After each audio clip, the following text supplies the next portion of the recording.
درود دوستان نازنینم، خیلی خوش اومدید به کانال خودتون. باعث افتخارم هست که با یک آموزش جذاب و یونیک دیگه در خدمتتون هستم.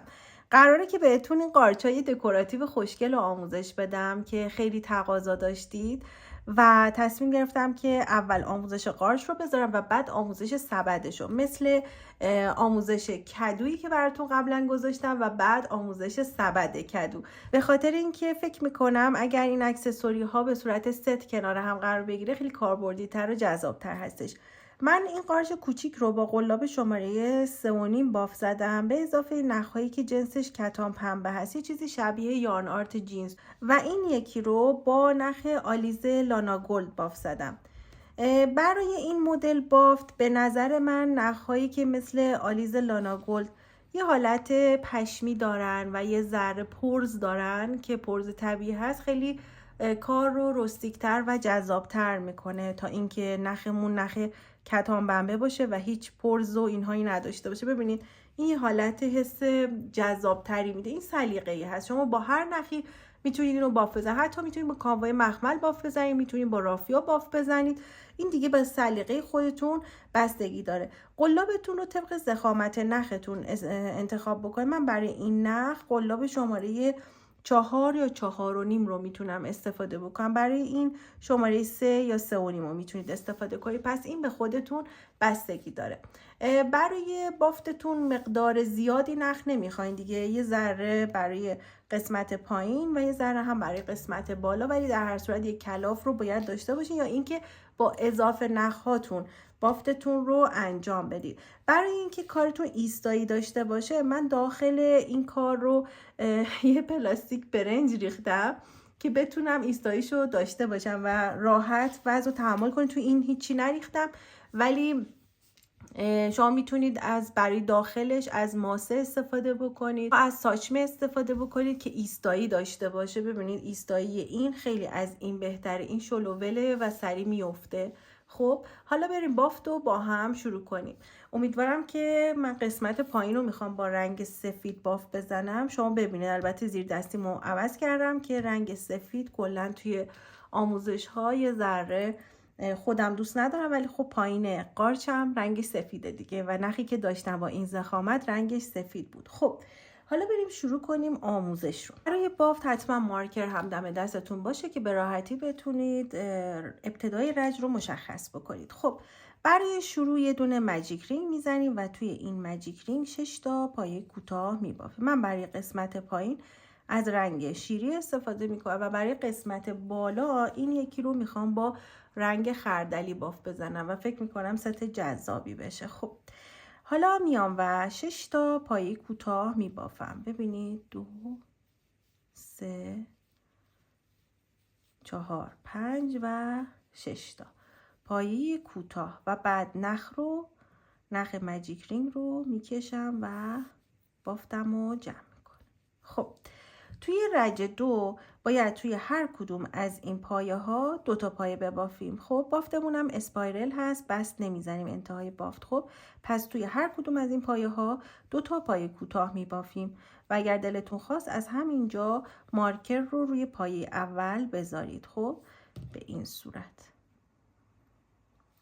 من تو پایه اول 2 تا بافتم، پایه دوم هم به همین ترتیب. بچه‌ها ما خیلی گرد بافی رو توی آموزش ها داشتیم، ولی خب من چون تصور رو برای میگیرم که شاید عزیزانی برای دفعه اول هستش که دارن بافتو میبینن، برای همین توضیح میدم. البته نه اونقدر که خستتون بکنم، ولی خب برای هر کدوم از این پایه ها 2 تا پایه میبافید و در نهایت 12 تا پایه خواهید داشت. برای رج سوم پایه اول یه دونه تکی، پایه دوم افزایشی میبافید و این کار رو 6 مرتبه تکرار میکنید. ببینید تو پایه اول یه دونه پایه بافتم، مارکرش رو میذارم. تو پایه بعدی 2 تا میبافم، یعنی افزایش میدم. توی هر رج ما 6 تا پایه افزایش داریم، یه دونه تک و یه دونه افزایش و در انتهای این رج ما 18 تا پایه خواهیم داشت. به این صورت ببینید یه تک و یه دونه افزایش، یه تک و یک افزایش، به این ترتیب. این رج که رج 4 هست باید 2 تا پای کوتاه تکی ببافیم و یه دونه افزایش بدیم و این کار رو 6 مرتبه تکرار کنیم. ببینید یه دونه پای اینجا، پای بعدی هم یه دونه، مارکرمون رو فراموش نمی کنیم و الان اینجا باید افزایش ببافم، یعنی 2 تا پایه توی پایه سوم ببافم. این کار تکرار میشه 6 مرتبه. ببینید یه تک، یه تک و یه دونه افزایش و این کار رو 6 مرتبه تکرار کنید. خب یه رج دیگه ما افزایشی داریم. در انتهای رج 4 که یه تک افزایش بود 24 تا پایه داریم و توی رج 5 3 تا پایه تکی میبافیم و یه افزایش میدیم. ببینید 1 2 3. خب پای اولش رو مارکر بذارید 1 2 3. حالا افزایش و 6 مرتبه این کار رو تکرار میکنید و در انتها 30 تا پایه دارید. ببینید 1 2 3 و بعد افزایش. من پایه ها رو روی تصویر هم براتون می نویسم که راحت تر باشید. بعد از اینکه رج 5 رو باف زدید بچه ها، رج 6 7 8 بدون افزایش هست ولی بهتون میگم که باید چطور بافته بشه. ما توی این رج های کفی تمام پایه ها رو توی ببینید زیر گندمی باف میزنیم و توی قسمت دیواره تمام پایه ها رو توی لوپ پشتی باف میزنیم، به خاطر اینکه یه ذره شکل بافتمون متفاوت بشه. البته شما میتونید اگر دوست نداشته باشید تمام بافت رو توی زیر گندمی به صورت کامل ببافید. ببینید اینجوری قلاب رو من وارد میکنم، به صورت عادی میبافم. خب این هم از انتهای رج 5. حالا رج 6 7 8 3 تا رج بدون اینکه افزایش داشته باشیم یا کاهش میایم و توی لوپ پشتی ببینید این گندمی هست و من قلابم رو وارد لوپ پشتی میکنم و شروع میکنم دونه دونه تمام پایه ها رو میبافم. از اینجا به بعد فعلا تا جایی که بهتون میگم بافتتون توی لوپ های پشتی خواهد بود. خب به این صورت تمام این پایه ها رو دونه دونه باف میزنید به این ترتیب توی لوپ پشتی. پس 3 رج بافت ها توی لوپ پشتی 30 تا پایه خواهد بود به این ترتیب. خب این 3 رج رو که باف زدم، حالا میخوایم از اینجا به بعد یه ذره کار رو جمع کنیم. برای همین باید کاهش داشته باشیم. کاهشمون به چه صورت هست؟ 3 تا پای کوتاه میبافم توی لوپ های پشتی همچنان. ببینید 1 2 و توی پای بعدی 3. خب مارکر رو هم حتما بذارید. و بعد یه دونه کاهش داریم. یعنی چی؟ بچه ببینید توی بافتای آمیگورومی که حالت عروسک و اکسسوری ها هست، کاهش ها به این صورت هستش که شما قلاب و توی لوپ هایی که حالا یا از جلو یا از پشت هست که ما الان توی لوپ پشتی داریم باف میزنیم وارد میکنید بدون اینکه نخی رو بگیرید. یعنی اول قلاب رو توی لوپ پشتی پای اول وارد میکنید، نخ نمیگیرید. خب بعد قلاب رو توی لوپ پشتی پای دوم وارد میکنید، حالا نخ رو میگیرید، از 2 تا لوپ ها در میارید و بعد اینجا پایه رو تکمیل میکنید. یه دور دیگه هم با هم میبافیم. ببینید 1 2 و 3 تا پایه معمولی داریم. حالا باید کاهشش رو انجام بدیم. این صورت ببینید قلاب وارد لوپ پشتی پای بعدی میشه. خب نخ نمیگیرم، مجدد قلاب و وارد لوپ پشتی پای بعدی میکنم. حالا نخ میگیرم و از این 2 تا لوپ در میارم.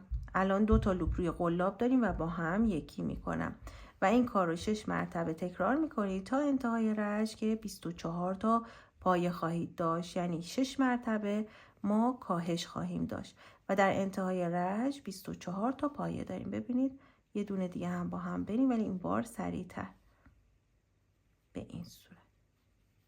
ببینید اینجوری.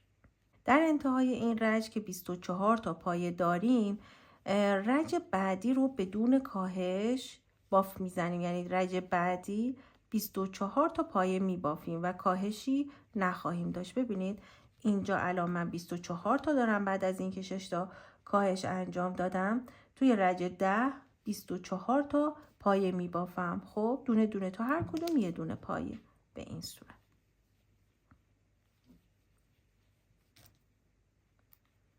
خب میرسیم به رج 11. خب برای رج 11 2 تا پایه میبافیم. ببینید 1 و 2 و بعد یک کاهش انجام میدیم و 6 مرتبه این کار رو تکرار میکنیم و در انتهای این رج ما 18 تا پایه خواهیم داشت. خب پس توی رج 11 ما 6 تا کاهش داریم. پس 1 و 2 و کاهش. 6 مرتبه این کار رو تکرار میکنید.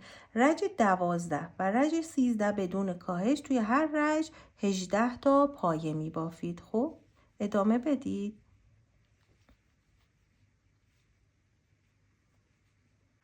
خب بعد از اینکه این دو رج ساده بافی رو انجام دادید، یعنی رج 12 و 13، میرسیم به رج 14. توی رج 14 ما فقط 2 تا کاهش داریم، یعنی 7 تا پایه میبافیم. ببینید 1 2 3 4 5 6 و 7. حالا یه دونه کاهش اینجا انجام میدیم، یعنی 2 تا پایه رو با هم یکی میکنیم. مجدد 7 تا پایه میبافیم و بعد 2 تا پایه رو با هم یکی میکنیم. در انتهای این رج ما 16 تا پایه خواهیم داشت. خب بعد از این رج 3 رج باید به صورت بدون کاهشی هر رج 16 تا پایه ببافید.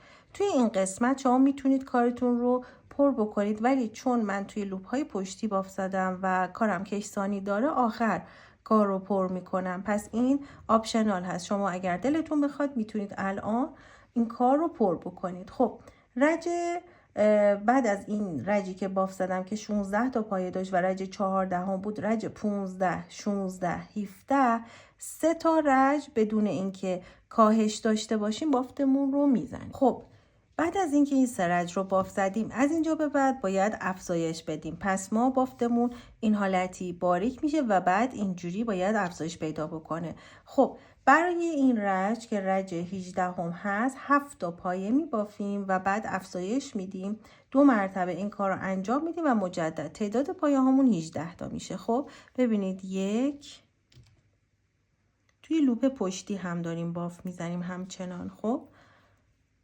2 3 4 5 6 7 تا پایه می بافیم. خب و بعد توی پایه هشتم 2 تا پایه می بافیم و افزایش میدیم. در انتهای این رج ما 2 تا پایه اضافه کردیم به این ترتیب.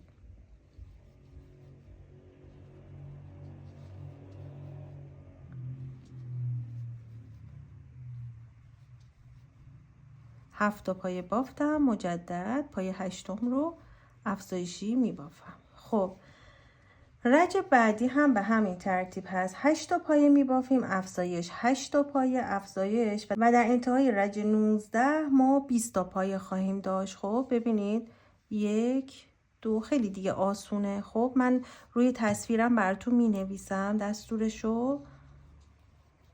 3 4 5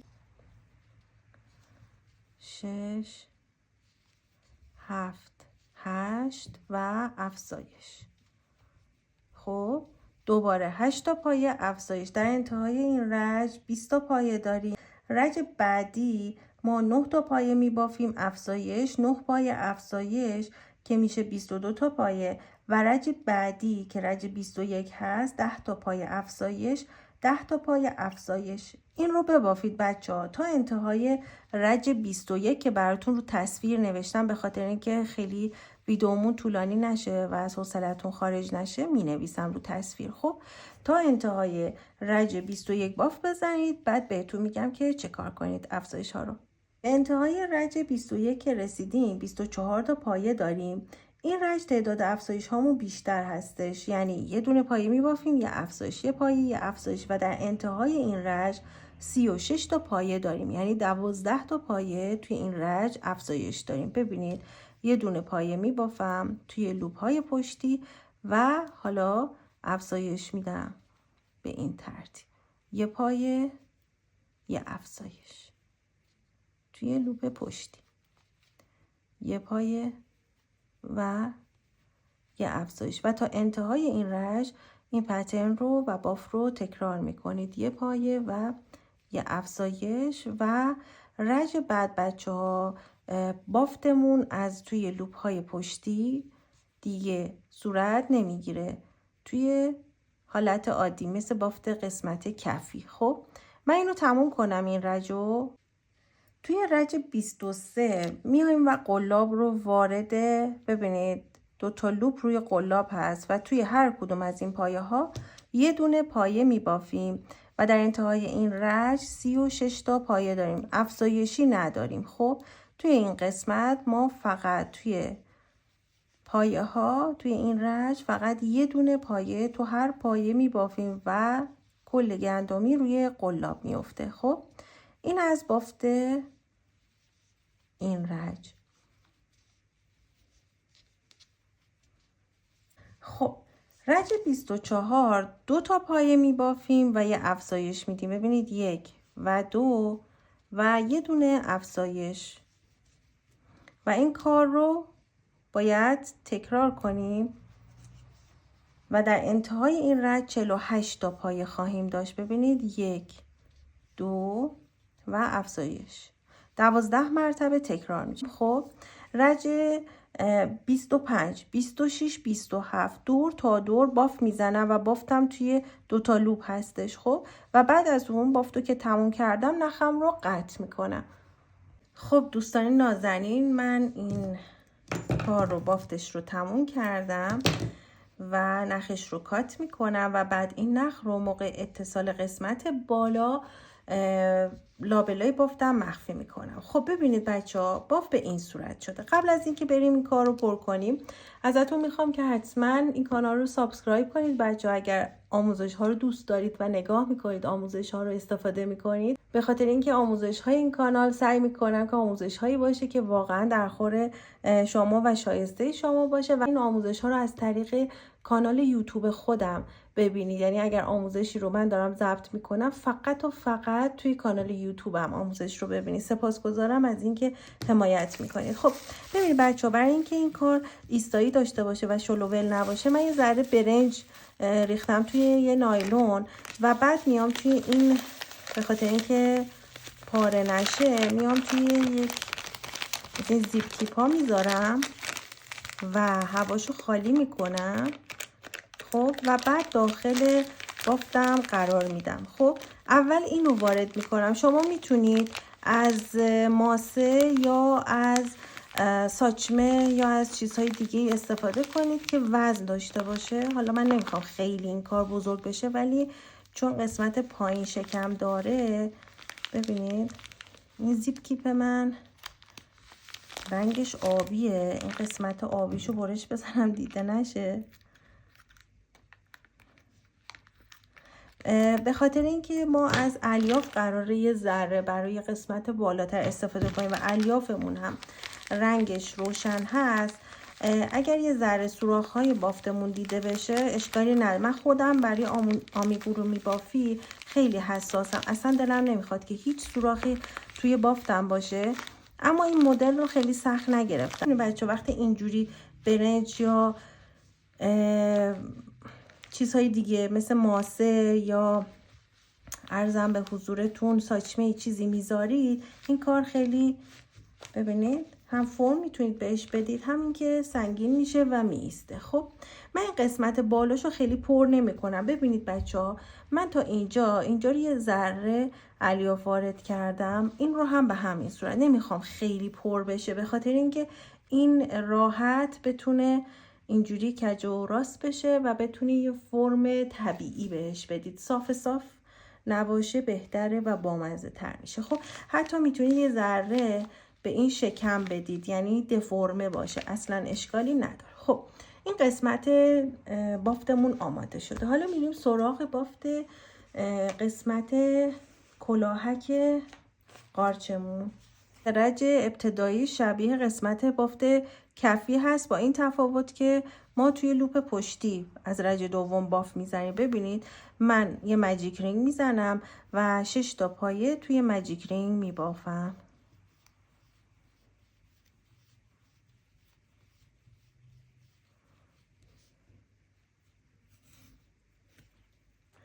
برای رج دوم همونطور که خدمتتون عرض کردم توی لوپ های پشتی باید باف بزنیم و توی هر کدوم از لوپ های پشتی این پایه ها باید 2 تا پایه ببافیم. خب به این صورت قلاب و وارد لوپ پشتی این پایه میکنم به این صورت و نخ رو هم میتونم لابلای بافتم مخفی کنم.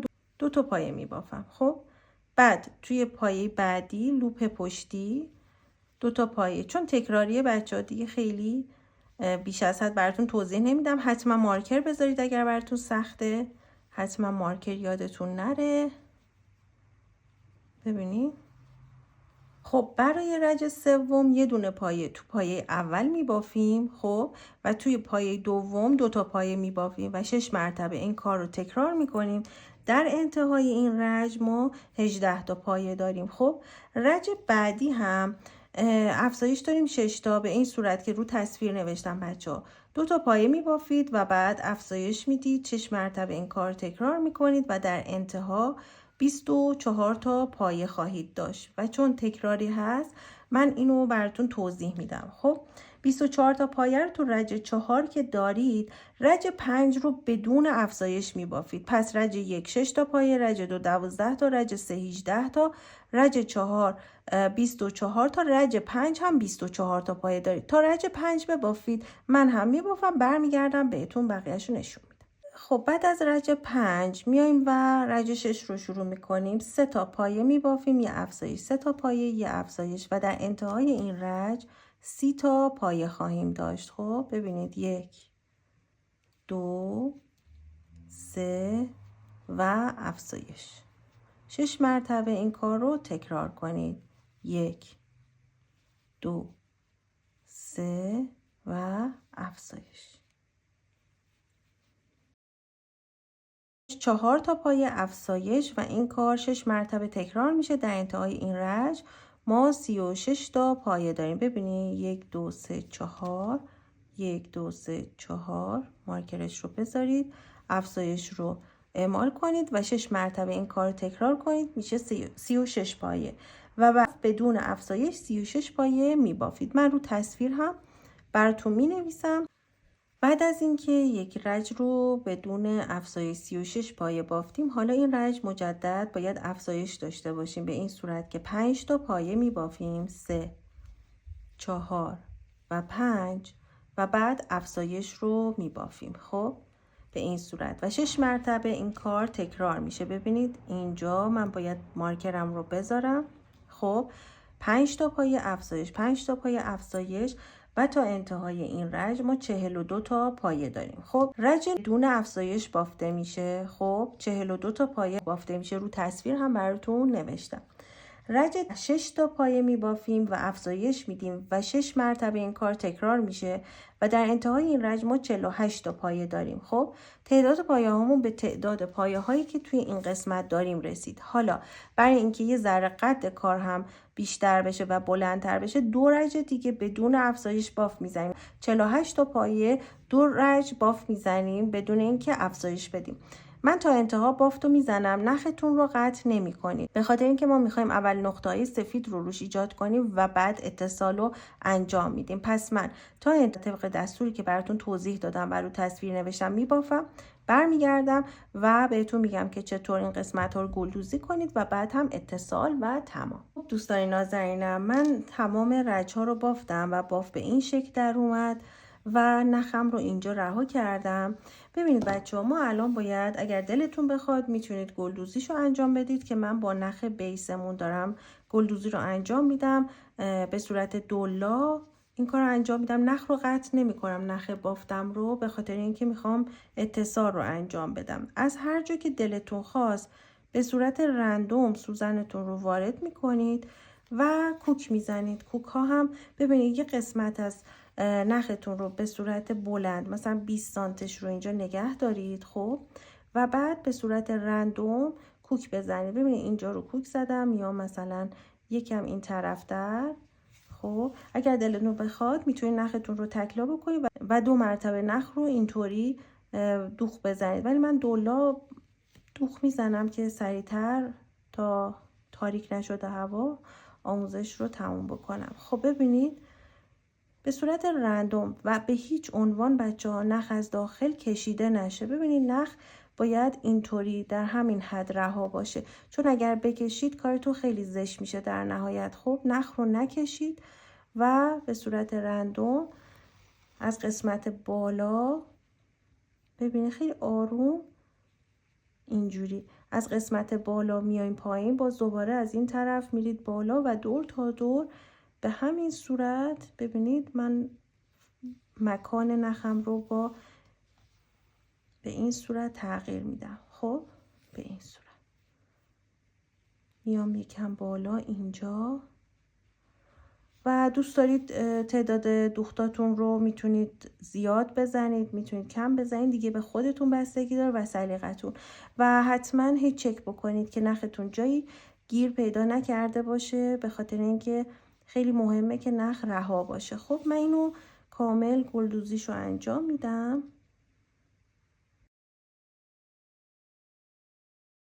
خب ببینید دوستان این قسمت ها رو چک میکنم که کشیدگی نداشته باشه و بعد میام ببینید این نخ رو از لابلای این دوخت ها خیلی آروم عبور میدم. خب به این صورت و بعد میخوام اینجا یه گره ایجاد کنم. قبل از اینکه گره رو ایجاد بکنم خیلی کم از این الیافم برمیدارم و توی فقط قسمت بالا ببینید، فقط این قسمت نمیخوام اصلا بیاد پایین، فقط این قسمت یه ذره الیاف میذارم و این نخها رو گره میزنم و این الیاف رو توی گره های نخها مخفی میکنم. یعنی اینجوری این الیاف رو مهار میکنم که به طرف پایین هدایت نشه. پس یه طرف این نخ رو اینجا میذارم، این هم افتاد قشنگه. پس یه طرف این نخ رو این طرف، یه طرف رو این طرف میذارم و آروم گره میزنم. به هیچ عنوان محکم گره نزنید که گره هایی که روی بافتتون ایجاد کردید کشیده نشه. خب به این ترتیب و این نخ هایی که این طرف هست رو هم ببینید به این ترتیب آروم به اینها گره میزنید. ببینید حتما قبلش چک کنید که کشیده شدگی نداشته باشه. خب یه ذره الان ظاهرش به هم ریخته است ولی بعدش مرتب میشه، نگران نباشید. خب من اینو آروم گره میزنم به این صورت، خیلی آروم. این قسمت بذارین رها بمونه و به عنوان فیلر و پر کننده در نظر بگیریدش. خب این از این. حالا این قسمتی که بافت زدیم رو میاریم، این قسمتی که نخمون رو رها کرده بودیم اینجا میذاریم و شروع به اتصال میکنیم. خب برای اتصال هم که توی هر کدوم از این پایه ها ببینید پایه کامل رو میگیرید، این طرف هم توی هر کدوم از این پایه ها پایه کامل گرفته میشه. ببینید از پایه آخر شروع میکنم و نخ رو در میارم و پایه کوتاه میزنم به این ترتیب. ببینید پایه کامل این نخ رو لابلای بافتم مخفی میکنم و پایه کوتاه میزنم. به همین ترتیب دونه دونه تمام 48 پایه‌ای که دارید رو با پایه کوتاه به هم متصل میکنید. خب این نخ رو به داخل هدایت میکنم و بقیه بافتم رو اینجوری ببینید پایه و پایه روبرو و این بافت رو به اتمام میرسونید. خب دوستان نازنینم حتما تاکید میکنم که این آموزش ها رو فقط و فقط از طریق کانال یوتیوب هم نگاه کنید. کامنت گذاشتن شما توی کانال یوتیوب باعث میشه که کانال فعالتر به نظر برسه و به دیگران هم این آموزش ها نشون داده بشه و امیدوارم که این آموزش ها به درد همتون بخوره. سعی میکنم که طبق سلیقه شما و اون چیزی که خودم واقعا دوست دارم براتون آموزش های جذابی رو در نظر بگیرم. اگر دوست دارید که عضو گروه رفع اشکال بشید حتما توی پیج اینستاگرام به من پیام بدید. پیج اینستاگرامم رو هم دنبال بکنید، به خاطر اینکه هم دوره‌های آموزشی بسیار جذابی داریم، همین که آموزش‌های پروژه‌ای و چالش‌های کسب و کار من برگزار میکنم براتون و اگر دلتون بخواد میتونید توی اون پروژه ها هم شرکت بکنید و این خیلی باعث افتخار من هستش. خب من این باف رو تا انتها انجام میدم و بست مخفیش رو هم بهتون میگم و بافتمون تمام میشه. منتظر عکس کاری خوشگلتون هم هستم. اگر دوست دارید که عکس کاریتون رو بفرستید میتونید توی گروه رفع اشکالی که توی تلگرام داریم بر من بفرستید که اگر خواستید عضو بشید حتما توی اینستاگرام به من پیام بدید تا لینک گروه رو براتون بفرستم. و اینکه اگر هم دوست داشتید موقعی که کارتون رو باف زدید منو تگ کنید که کارهای زیباتون رو ببینم. خب بعد از اینکه آخرین پایه رو هم باف زدم نخ رو در میارم و با سوزن بست مخفی ایجاد میکنم که بست مخفی رو ما بارها داشتیم. این پایه رو رها میکنم، توی پایه بعد سوزنم رو وارد میکنم و بعد اینجا توی همین پایه‌ای که نخ در اومده بود ازش لوپ پشتی و لوپ سوم اینجوری قلابو از وسطش عبور میدم و اینجا بست مخفی ایجاد شد. حالا این نخ رو لابلای بافتم مخفی میکنم به این صورت و ببینید به خاطر اینکه ما خیلی کار رو پر نکردیم این کار قشنگ روی هم میخوابه و خیلی حس طبیعی رو منتقل میکنه. خب قبل از اینکه نختون رو قطع بکنید حتما یه ذره توی بافتتون رو صاف بکنید که ببینید عملا این قسمتی که ما افزایش داده بودیم و این قسمت زیر قارچ قرار میگیره ببینید این پر میکنه این بافت و برای همین من گفتم قسمت فقط این قسمت رو از داخل پر بکنید، به خاطر اینکه بقیه بافتتون اینجوری روی هم قرار میگیره و سوراخ‌هایی که توی بافتتون بر اثر بافته توی لوپ پشتی ایجاد میشه کاور میشه روی هم دیگه روی این بافت و اصلا دیده نمیشه. خب این هم از این یه ست خیلی بامزه شد که شما میتونید قد کار رو با پر کردن بیشتر یا اینکه یه ذره این رو بلندتر در نظر بگیرید. این کلاهکش رو میتونید به صورت صاف یا اینجوری فرم بدید و کار خیلی خوشگلی رو باف بزنید. خیلی دوستتون دارم بچه‌ها، موفق و پایدار باشید.